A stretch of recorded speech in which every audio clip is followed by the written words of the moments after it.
Bismillahirrahmanirrahim. Assalamualaikum warahmatullahi wabarakatuh. Selamat datang di ruang kedaulatan rakyat, di mana kebebasan berekspresi tak boleh dibungkam. Sahabat Ejit, hari ini resmi ya, PDIP memecat Jokowi, Gibran, dan Bobi. Ya, meskipun sebetulnya telat ya, harusnya itu dipecatnya hari ketika Jokowi tidak memilih Ganjar. Kan di situ titik persimpangan antara Jokowi dan PDIP. Tapi barangkali tempo hari PDIP belum berani. Takut imbasnya ke pileg yang kemudian hancur-hancuran. Nah, buktinya berhasil. PDIP peraih suara pileg terbesar.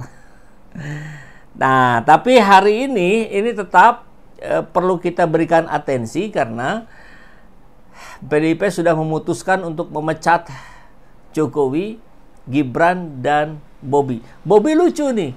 Bobi masuk dulu Gerindra, dikasih KTA Gerindra, nyalon dari Gerindra, dan Kim maksudnya, terpilih, baru dipecat. Wah, luar biasa ini, anomali. Tapi tidak apa-apa, yang menarik perhatian saya sebetulnya adalah ketika PDIP sudah memecat Jokowi, siapa tokoh PDIP? Puan agak sulit diharapkan karena sudah didongkrak sedemikian rupa kemarin untuk menjadi calon presiden atau wakil presiden. Terus kecil. Beda sama Pramono Rano yang asalnya 0,1% akhirnya menjadi 50,07% dan memenangkan pilkada di Jakarta. Puan sulit sekali naiknya. Jadi PDIP-nya sekarang bisa dikatakan tidak punya tokoh. Siapa yang bisa ditokohkan oleh PDIP? Ya Anies Baswedan. Karena Anies sudah bantu habis-habisan. Walaupun hanya di 10 hari terakhir, tapi efektif dan efisien. Memenangkan Pramono Rano. Kayaknya kalau Anies nggak dukung Pram Rano, mungkin jadi itu 2 putaran ya. Kemungkinan besarnya begitu gitu. Pertimbangan dan alasan PDIP pecat Jokowi. Ada soal MK hingga langgar etik. Nah, kan selintas saja kalau kita baca soal MK dan langgar etik, kapan itu kejadiannya? Kan sudah lama. Nyaris 1 tahun gitu. Harusnya saat itu gitu dipecat. Tapi ya udahlah, nggak apa-apa. Itu kan haknya PDIP ya. PDIP resmi memecat Jokowi, Gibran, dan Bobi Nasution dari partai. Alasan pemecatan dibeberkan oleh PDIP. Jokowi dipecat PDIP berdasarkan SK nomor 1650 garing KT KPTS dan seterusnya. Dalam surat keputusan yang dibacakan oleh Ketua Bidang Kehormatan DPP PDIP Komarudin Watubun tercantum alasan PDIP memecat Jokowi. Salah satu pertimbangan yang diungkap PDIP yakni Jokowi dianggap telah melakukan tindakan-tindakan yang mencederai kepercayaan rakyat terhadap PDIP. Jokowi juga disebut melakukan kegiatan yang merugikan partai. Saya kira bukan hanya merugikan partai, tapi yang paling berat adalah merugikan rakyat Indonesia. 10 tahun daya rusak yang luar biasa, bahkan ketika itu masih disokong oleh PDIP. Tapi tidak apa-apa, kalau PDIP-nya bertobat, kan begitu ya. Kalau bahasa Ustadz Abdul Somad ini PDIP syariah kan. Ayo buktikan, laporkan Jokowi atas rangkaian kebohongan yang seperti sudah dilakukan oleh IBHRS dan kawan-kawan. Laporkan nepotismenya keluarga Jokowi seperti yang sudah dilakukan oleh petisi 100 oleh Ubedillah Badrun dan sebagainya. Maju juga di depan gitu. Menimbang bahwa melakukan tindakan-tindakan yang dapat mencederai kepercayaan rakyat kepada partai dan melakukan kegiatan yang merugikan nama baik dan kepentingan partai merupakan larangan bagi setiap anggota Partai Demokrasi Indonesia Perjuangan, seperti yang tertuang dalam pasal 22 huruf B dan C Anggaran Dasar Partai, bunyi salah satu pertimbangan PDIP dalam SK terkait. Selain itu, Jokowi juga dianggap telah melakukan intervensi MK dan kepentingan keluarga. Mahkamah keluarga kan MK. Mahkamah kakak. MA, Mahkamah Adik. Kan jadi begitu tanggapan rakyat hari ini. PDIP juga menganggap Jokowi telah merusak sistem demokrasi Indonesia. Gugat dong ya, jangan hanya menyampaikan merusak saja. Jangan nanggung PDIP. Kan kalau PDIP sebagai oposisi sudah dikenal dahsyat tangguh tuh. Ayo buktikan sekarang. Mungkin itu sudah dipertimbangkan dengan matang dan akan dilakukan. Seperti melaporkan KPU juga kemarin kan, karena menerima Gibran.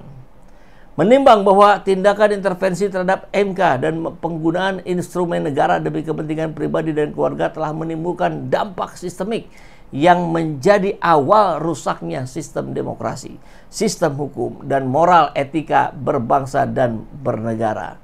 Itu disampaikan di suratnya ya.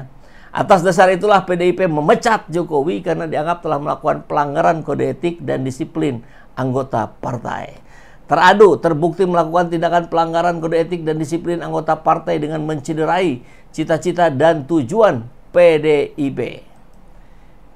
Dan hari ini juga sekaligus dengan Jokowi adalah Gibran dan Bobi serta 27 kader lainnya dari partai. Mereka bukan lagi kader PDIP.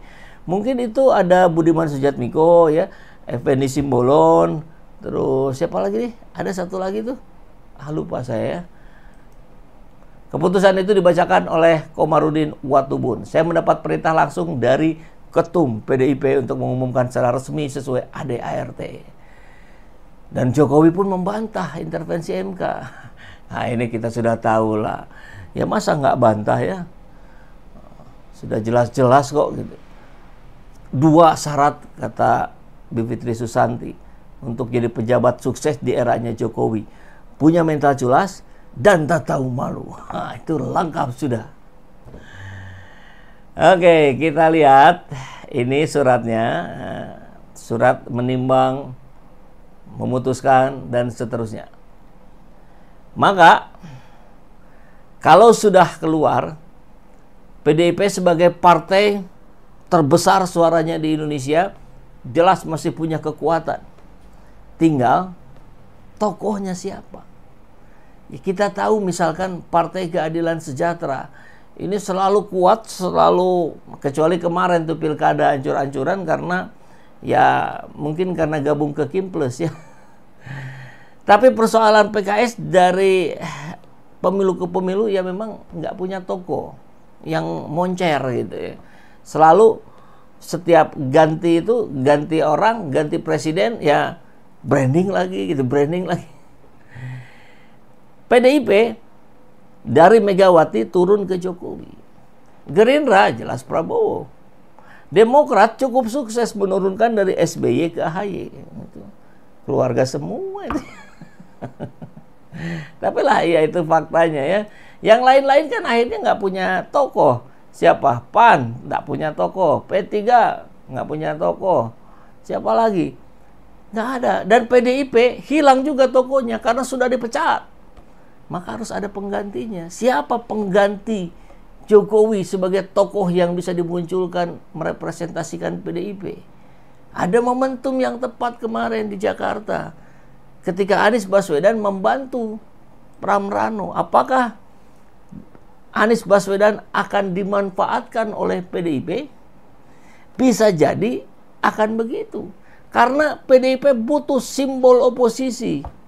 Walaupun tentu Anies tidak dalam porsinya menempatkan diri sebagai oposisi yang keras lah kan begitu. Anies kan selalu tenang, santai.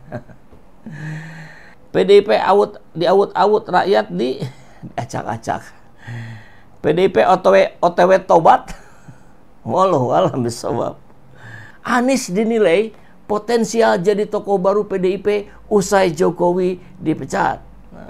Menurut Dedi, Anies bakal memperoleh panggung politik baru dari Pram Rano maupun dari PDIP.